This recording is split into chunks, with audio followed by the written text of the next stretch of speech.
Hey guys, welcome back. I hope you're having an amazing day. Let's get right into the stories. The next one is a pro-revenge story. My name's John, and I've always considered myself a pretty straight-laced guy. I'm what you might call a stickler for rules and doing things the proper way, which is probably why I got so frustrated dealing with Karen down at the job center. See, I used to get a small veteran's disability pension from back home for a hearing problem I picked up during my army days. It wasn't much, but when I moved to the UK, it got transferred over and paid out by the Department of Work and Pensions. Anyway, fast forward a few years and I've developed some new health problems that meant I needed to file for a disability allowance, diabetes being one of them, though at first I was trying to control it through diet alone.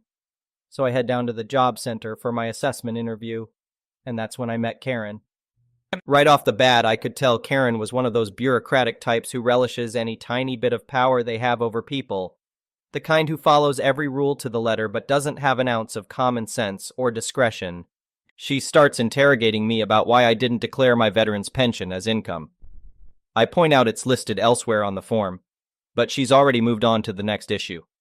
She sees I'm not taking any diabetes medication and declares there's no way I can be diabetic then. I try explaining that I'm managing it through diet, but Karen's mind is made up. Just like that, she denies my claim, saying I'm lying about having diabetes. She even puts that as the official reason in her rejection letter. On top of that, she decides they'll stop paying my veteran's pension too. Well, that lights a fire under me. I send a copy of the letter to the High Commission and my doctor. Both of them are outraged at Karen's idiocy. The High Commission says they'll deal with it. Meanwhile, my doctor writes a complaint to the DWP questioning Karen's lack of medical qualifications. So after all this, I get a call that Karen wants me to come in for another interview to reconsider my claim. She specifies it has to be 1 p.m. on a certain day. I warn them I have an important medical appointment that morning and might run a bit late. Karen's response, if I'm not there exactly at 1 p.m., my claim will be denied, no exceptions. Now my blood's really boiling. But I decide I'm not going to let Karen trip me up again. I confirm I'll do my best to be there at 1 p.m. The day comes and I head to my doctor's appointment first thing in the morning. It takes a little longer than expected, of course, so I race over to the job center afterwards. I arrive right at 1 p.m. on the dot, feeling pretty pleased with myself. That is, until I see Karen has scheduled us to meet on the first floor, with no lift in sight. 15 painful minutes later, I've hobbled my way up the stairs as quick as my lungs can take it. A man in a suit has to help me the last few steps. I get in the meeting room and Karen is incensed. "You're late," she snaps. "Unless you have an amazing excuse, I'm denying your claim right now." I explain about my doctor's appointment running late, but Karen demands to know exactly what kept me. Figuring I have nothing left to lose, I decide to have a little fun with her. Well, I took my clothes off so two nice young ladies could lube up my manhood, I say nonchalantly. Then they did some very interesting things to my meat and two veg. After that, I laid on my side and one of the ladies stuck her fingers right up my— "How dare you speak to me that way?" Karen gasps, her face turning bright red. "That's it! Your case is closed." Just then, the man in the suit steps forward from where he'd been listening in the hall. "Excuse me, Karen," he says sharply. "But you did ask him to explain what kept him from being on time. He seems to have answered honestly." The man turns to me. "So how did your prostate exam go then?" "More tests, unfortunately," I sigh, playing along. He nods. "And I take it that was the reason for your delay?" "No, sir," I say. "The real reason is this daft cow interviewed me on the first floor when she knows I've got lung issues and can't do stairs." The suited man thinks for a moment and turns back to Karen. "I believe this gentleman is absolutely right. You intentionally made things difficult for him. Consider his disability claim approved. And you and your manager will report to my office first thing tomorrow morning to explain your reprehensible behavior. If you're 1 minute late, you're fired. Understood?" Karen turns white as a sheet. "Yes, sir," she stammers. After she hurries out, the man introduces himself as an area director sent to investigate complaints about the job center. As it turns out, a complaint from a foreign high commission is a very serious matter that he intends to handle personally. Who knew? In the end, I got Karen off my back and my disability payments approved. And I learned that sometimes thinking a bit creatively can help you outsmart even the most infuriating bureaucratic nightmares. The first one is an entitled People Story. I had just inherited a nice little cabin up in the mountains from my late uncle. It was a cozy place with a beautiful view of the valley below. My uncle loved that cabin and spent every summer there fishing, hiking, and enjoying nature. I have fond childhood memories of visiting him and playing in those mountains, so inheriting the cabin was very special to me. After dealing with lawyers, paperwork, and cleaning the place up, I finally had a free weekend to drive up and stay in the cabin for the first time as the new owner. I was excited to relax, do some fishing, and make new memories in this place. I arrived on a sunny Saturday morning and took in the fresh mountain air and sweeping views. It was perfect. After unloading my bags, I decided to take a quick hike on one of my uncle's favorite trails that led to a secluded lake. About a mile into the hike, I was stopped by an angry-looking woman. She marched up to me and demanded to know what I was doing on her property. I was taken aback and explained that I had just inherited this land and cabin. She accused me of lying and said she was friends with the previous owner who would never leave the place to a shady character like me. I tried to politely explain that I was the new legal owner, and even offered to show her the paperwork and deed with my name on it. But she was having none of it. She claimed I had forged documents and was trying to steal her dear friend's property. I assured her that I meant no harm and was simply trying to enjoy my uncle's cabin, but she grew increasingly agitated. She threatened to call the police and report me for trespassing. I implored her to please not do that, as I was the lawful owner. But before I could pull out my documents, she angrily whipped out her phone and called cops, accusing me of being a dangerous trespasser. I could hear her loudly spewing false accusations, saying I had threatened her and that she feared for her safety. This woman who I'd never met in my life was outright lying to the cops about me. Part of me wanted to just walk away, but I knew I had to stay and clear my name or risk being arrested over her malicious lies.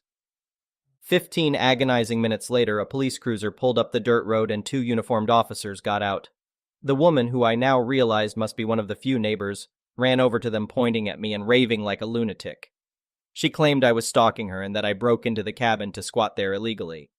The officers approached me cautiously with their hands on their belts. I quickly explained I was the new owner and that this unhinged woman was falsely accusing me of trespassing. Thankfully, I had all my paperwork and ID on me to prove I was the legal owner. The officers examined the deed paperwork and apologized for the confusion and inconvenience this caused me. They politely asked the woman to keep her distance from me and my property in the future. They warned her that false police reports could land her in legal trouble. The woman stood there steaming with anger that I was not, in fact, an unlawful squatter. She spat some choice insults my way, then stormed off. What an awful first introduction to one of my new neighbors. I thanked the officers profusely for responding, and for recognizing that I was telling the truth. They wished me well, and said to call if I had any more issues with the difficult neighbor. I hoped I could avoid her from now on. The rest of the weekend went smoothly until I returned home. A few days later, I received paperwork that I was being sued by this unhinged woman. She was claiming I caused her emotional distress by trespassing and threatening her. These were complete and utter lies. I immediately called my lawyer, who helped me draft an official response with evidence that proved I owned the property. He also submitted police reports showing the woman filed a false report against me. We had an ironclad case, but the woman refused to back down. At trial, her outrageous lies became more absurd and contradictory under cross-examination. The judge saw right through her act and ruled fully in my favor. Victory was sweet, but my legal fees were piling up, having to defend myself against this harassment. My lawyer recommended I file a civil suit against the woman for monetary damages. He was confident we could win given the clear paper trail exposing her deceitful actions. So we sued for intentional infliction of emotional distress, slander, and filing a false police report. I'll spare you all the tedious legal proceedings. We won handily, of course. A judge ordered the woman to pay me $25,000 to cover my legal costs, and as punishment for all the anguish she caused me. Justice was served at last. The woman ended up with a criminal record for falsifying a police report. She was forced to pay up for her lies and disturbance. Her reputation was also ruined in our small mountain town. As for me, I can finally enjoy my uncle's beloved cabin in peace. The view is as stunning as ever, and I look forward to making lasting memories here. This place represents family, nature, and truth. Everything that awful woman tried to tarnish with her deceit. Her hatred failed miserably in the face of legal facts and human decency. I may occasionally see her around town, but she keeps her head down in shame, knowing she got exactly what she deserved. Let my trials and tribulations be a lesson. Always stand up for truth, and justice will prevail. The law and goodness are on the side of innocent folks who do right, not scheming saboteurs like that contemptible Karen of a neighbor. Her sound defeat brings a satisfied smile to my face each time I enter my cherished cabin. The next one is a petty revenge story. On a day I was off work, I was craving a sandwich at lunchtime on a hot day. I traveled to the nearest subway and got in line. As it was noontime, there were quite a few people in line, and as many places, they seemed understaffed. I get this, everyone is nothing the store can do but what they can. The young teenage girl was the only one to make sandwiches, while a manager was ringing up the orders when not helping with condiments. So while waiting in line at Subway with like 6 others, I was behind a group of 3 old ladies, the Karens of this story. While not the spitting image of most Karens, you could tell from how they talked with each other, they were the kind of women with resting idiot faces. So it came time to have their sandwiches made, and of course, every one of them wanted a very custom sandwich. This meat, that cheese is a little too much. I want it toasted off. That is too much. I want to switch the bread. On and on, it was annoying as the one girl tried to keep up, but was getting frustrated and stressed. Then the manager stepped over, trying to help, but with these women, they were not happy with anything. After 15 minutes of making each of these ladies its sandwiches, it finally came time to pay. Down to the register they went as my meatball sub was quickly made and passed down. I am plain bread, meat, and sauce, a little ranch. So I waited behind them. The manager rang up the old bats, and when the total came out to around $30-ish, they went off again. I'm not saying that they started to squeal. We waited forever to be served. And then you two couldn't even make a sandwich. We want it free, they whined.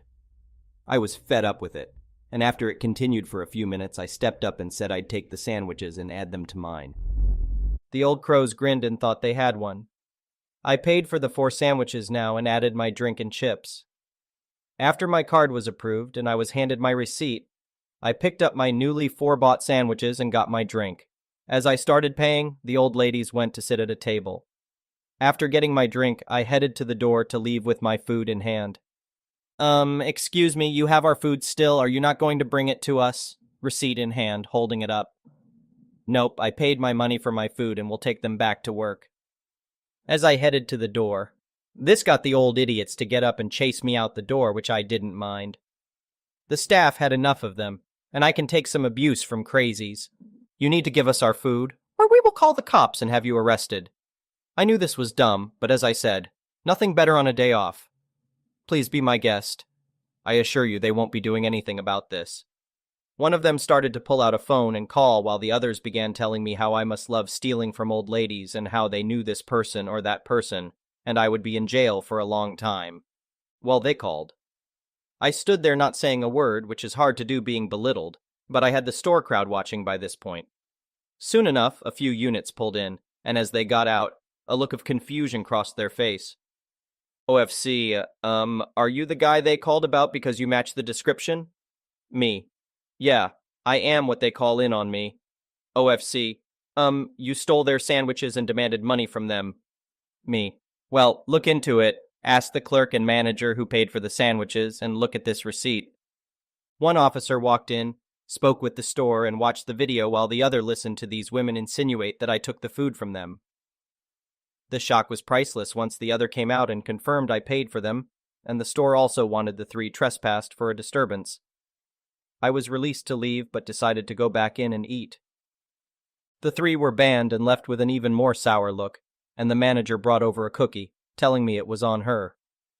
The next one is a malicious compliance story. I have a friend who works for digital agencies doing analytics for Fortune 500 Core. Let's call him Dan, and usually those agencies don't do much more than proxying the contractor and surcharging a percentage on every hour. They actually rarely contribute anything to the work process or end product. They sometimes wouldn't even have a PM account manager involved. They would just literally resell the contractor. And usually those agencies are smart enough to shut the heck up and not bother the client or the contractor. They know that they actually have no reasonable justification for the surcharge. Well, in this case, Dan's agency, I think it was Cardinal Path at the time, suddenly started asking for more detailed timesheets. You see, more senior contractors usually won't bother. They would have some generic one-liner like, worked, and 8 HRS charged towards that, because it's not really worth it to go and detail everything. The client would know what work the contractor would have done anyhow, so they would approve the timesheets if they don't exceed the weekly limit, which is 40 hours usually. My friend, of course, pushed back and asked the client whether they needed that level of detail. The client had no problems with the timesheets whatsoever, and when he raised it with the agency's manager, they informed him that it was a new corporate policy or something to that extent. Well, Dan had to comply, and he started charging the agency for it. He started adding time expenses unrelated to the client work, stuff the agency casually got used to getting for free. Two-factor authentications, trashy corporate mass emails, any kind of correspondence with the agency staff like accountants, account managers, PMs, IT. Useless recurring learning courses, etc., etc., and of course, the time wasted on timesheets. In total, it would have effectively been anywhere from 4 to 8 hours a week. He got himself almost one whole paid day off effectively. He told the client that his capacity on Fridays would have been lessened due to the new rules the agency pushed, so he blocked the whole day to avoid any meetings. That would effectively leave his whole Friday to himself. The client actually kind of liked it because Fridays were half days off normally for their regular staff, plus no production releases were allowed on Fridays anyhow. But they couldn't enforce the half days on contractors. And basically what it meant to the client is that they would have to pay less to the agency for Fridays. Now, not only the agency lost 8 hours a week of their profit, they now introduced an expense because those 8 hours they lost now suddenly became a liability that they had to pay for, because these hours were billable, of course.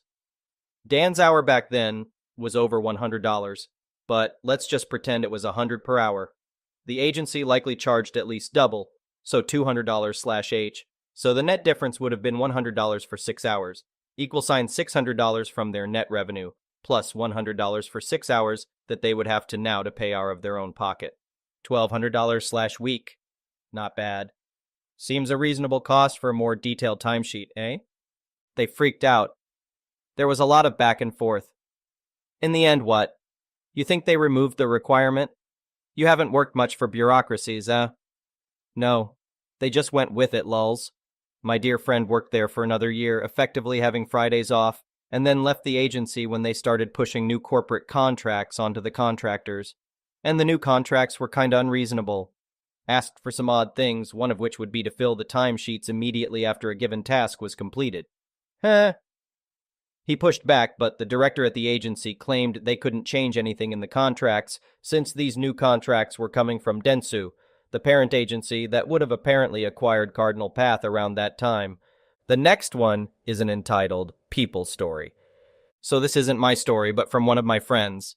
This happened a long ago, and some details have been changed to protect the innocent. My friend, who I'll call Lucy, lives in a town with a pretty good-sized army base. To make some money between semesters of college, Lucy took a summer job as a waitress at a local restaurant that is popular with the officers and their families. Lucy is liked as a waitress to the point that patrons will ask to be seated in her section.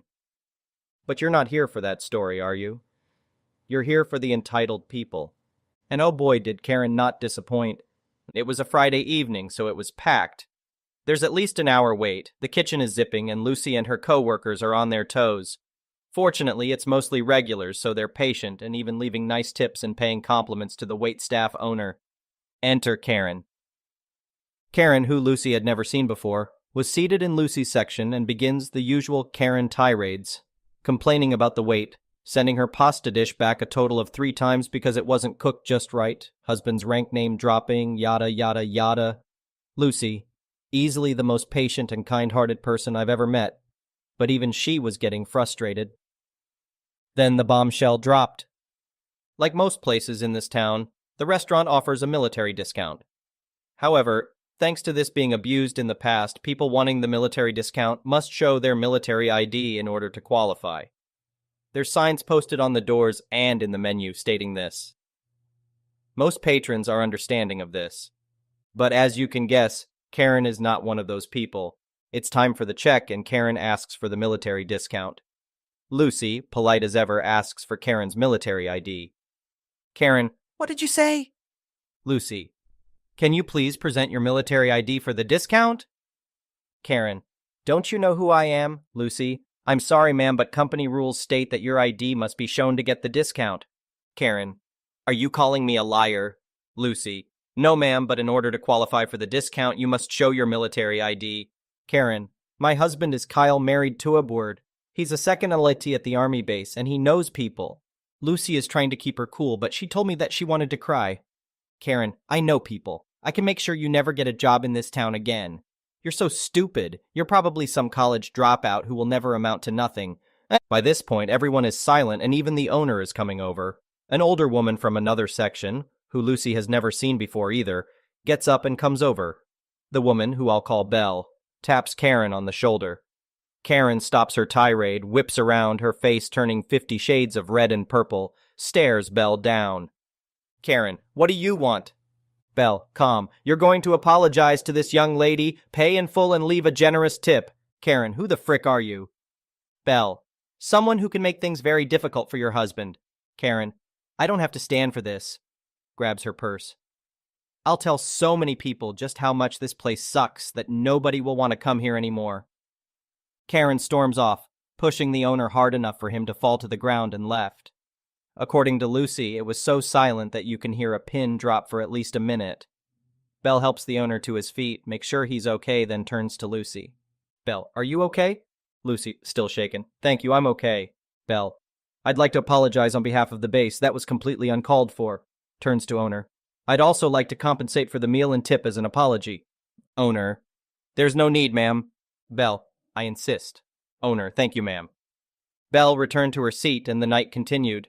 Belle and her husband came by to check on Lucy before leaving and promised to come back for dinner the next Friday. It wasn't until Monday afternoon when Kyle went to the restaurant to apologize that Lucy learned what went down. It turned out that Belle was the Major General who had just been posted to the base. That morning, Belle had him summoned to her office for a little chat. Because it happened off base, he was mortified and offered to reimburse Belle for the check tip. He didn't get into trouble. However, he was warned that Karen's behavior could make things difficult for his career. He made sure Karen a verbal got torn up one side and down the other on the phone when he was done. In this town, gossip spreads faster than the flu. Karen never darkened the door of the restaurant again, but the rest of the town made sure Karen knew she wasn't welcome. Belle kept her word and showed up every Friday evening for dinner with her husband. According to Lucy, she was a classy lady, and even if she didn't sit in Lucy's section, she'd make sure to tell Lucy hello and leave her a nice tip. Thank you for watching. I would really appreciate it if you could like the video and subscribe to our channel if you haven't already.